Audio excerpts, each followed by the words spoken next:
Opioid use in America is increasing, and Green Country is dealing with issues of its own. In Tulsa County alone, nearly 2,000 people ended up in the emergency room. Today, addiction advocates Kimberly, Cummings, and Jenice Jones of Just the Beginning join us to kick off our special series, Eye of the Needle. Thank you guys for joining us today. Thank you. First up, like I mentioned, opioid use is a growing problem, and we always hear about the numbers and the stats. Can you tell us how this can affect someone's loved ones?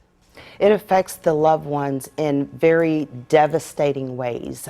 It destroys the family sometimes if there's not that support system to help them navigate through the process, because it is a process to overcome such a huge an addiction. Some of our families in our program, we make sure that we're all on the same page as much as possible so that they can help support their loved one through the process. Okay, you're mentioning that. Are there any signs people can look out for if you think a loved one or even yourself could be addicted? Yeah, go ahead. Yeah. We're both so passionate about it. That's so good. Yeah, so I'm actually in recovery from a 23-year addiction. I have Okay. 7 years of sobriety, and one of the things that I did get addicted to was opiates, and that was as a result of surgeries. I had 3 C-sections with my children, so I was prescribed, opiates for the pain medicine. So unbeknownst to me at that time, the highly addictive qualities of those pills that I was getting. I was getting them prescribed by my doctor, so to me, in my mind, that's what I should be taking, that's what I should be doing. It's safe, yeah. It's This is my safe. dose. You trust your doctor. Yep. It was a pain medicine. They were giving me the dosage. They were giving me the prescriptions. So I think I fell prey to that trust in the medical community.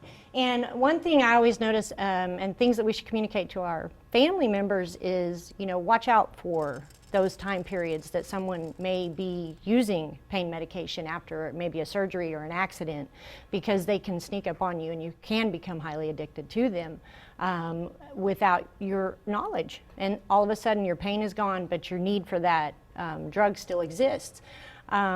People tend to let some of their normal daily lifestyles kind of fall to the side, and their focus becomes more on going to the doctor more, going to different doctors, doctor hopping, looking for more prescriptions.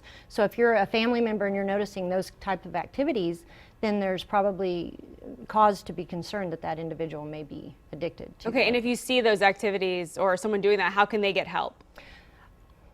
generally they can call either their doctor, or sometimes when the doctor gives you medications, they're not the doctor to help serve you. So you probably need to speak with a pain management expert in the community, or even get in contact with us. Yeah. Our goal is to help advocate for you wherever you are, or even families.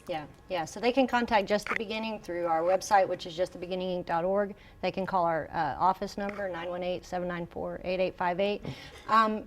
You're going to have to reach out to an advocacy agency to get that type of assistance. It's unfortunate in the medical field where they don't always necessarily identify that that individual is becoming addicted. They're doing their jobs, they're doctors, that's what they do. Fortunately, we have the integrated healthcare that's more common knowledge now, where if you're going to receive medical treatment, they have some assessments now where they'll start to ask, have you had a previous addiction? Have you had previous issues with this type of medication? And we're starting to identify people that may be predisposed to addiction. Right. You can go online and Google for treatment centers in Oklahoma. Okay. And the Mental Health Association Oklahoma is another place, another resource to reach out. 211 has a lot of resources as well. Okay, and we'll put all that information on our website for you guys to get easy access to KJRH. Thank you guys for joining us Thank this you so morning. much.